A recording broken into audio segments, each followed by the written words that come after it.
তো ব্যবসায়ী হিসাবে একটা কথা, এইটা সুযোগটা মিস করতে চাচ্ছি না আর কি, মিস করতে চাচ্ছি না। সেটা হচ্ছে আমাদের ব্যবসায়িক বড় বড় নেতারা জামাত ইসলামের কাছেও গিয়েছিলেন এবং বিএনপির কাছেও গিয়েছিলেন, যে তাদের উদ্বেগের কথা, তাদের আশঙ্কার কথা, এবং যে আগামী নির্বাচন, এই নির্বাচনটা হওয়ার কথা।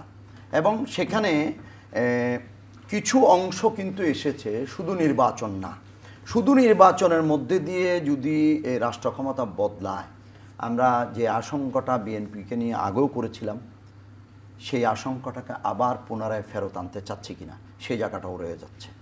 সেটা সেই জায়গা থেকে বেরোয়ার জন্য আমরা কিন্তু সংস্কারের কথাটা বলছিলাম, রাষ্ট্রীয় কাঠামো সংস্কার, আমাদের শাসন ব্যবস্থার সংস্কার, আমাদের ইভেন নির্বাচন ব্যবস্থার সংস্কার।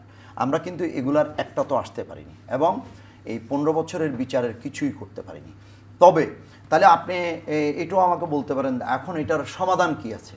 আমি আসলে বলবো, আমাদের দেশের বর্তমান পরিস্থিতি নাগরিকদের জন্য কেমন জানি না, আমরা যারা বিনিয়োগকারী, আমরা যারা শত শত কোটি টাকার ফ্যাক্টরি করেছি, সেই ফ্যাক্টরি নিয়ে আমরা আসলেই দুশ্চিন্তাগ্রস্ত, সেই বিনিয়োগ নিয়ে আমরা আসলেই দুশ্চিন্তাগ্রস্ত।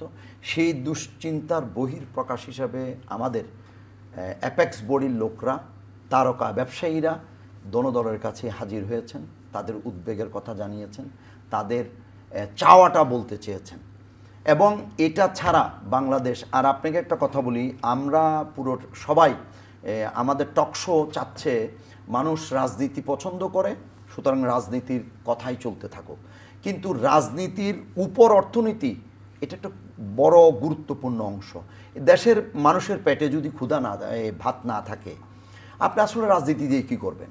আজকে যে সমস্ত দেশকে আমরা ফলো করতে চাই, ইউরোপ, আমেরিকা, তাদের প্রথম কাঠামো হচ্ছে অর্থনৈতিক শক্ত কাঠামো, তারপরে রাজনীতি। তাহলে আমরা বাংলাদেশে কিন্তু সেই জায়গাটার চর্চার পরিবর্তে আমরা, আপনাকেও আমি একইভাবে দোষী করতে পারি, যে আমরা অর্থনীতির কথা না বলে আমরা সব সময় রাজনীতির কচকচানিতে থাকি। আমরা চাই যে আমাদের পাবলিক বিশ্ববিদ্যালয়গুলোতে শুধু রাজনীতির চর্চা হোক, এবং আমরা যারা পয়সাওয়ালা তারা তাদের ছেলেদেরকে পাবলিক ইউনিভার্সিটিতে পড়াবো না, বিদেশে পড়াবো, প্রাইভেট ইউনিভার্সিটিতে পড়াবো। এই সংস্কৃতির একটা গোলমালের মধ্যে কিন্তু আমরা ঘুরপাক খাচ্ছি, যেখানে রাজনীতিকে সামনে নিয়ে আসা হচ্ছে, অর্থনীতিকে পিছনে নিয়ে আসা হচ্ছে। কিন্তু উচিত ছিল অর্থনীতি এবং রাজনীতিকে হাত ধরে ধরে সামনে নিয়ে যাওয়া। ধন্যবাদ সৈয়দ নাসির, অবসরপ্রাপ্ত কর্নেল এম এ হক, আপনাকে ধন্যবাদ। সম্মানিত দর্শক, এতক্ষণ আমাদের সাথে থাকার জন্য কৃতজ্ঞতা।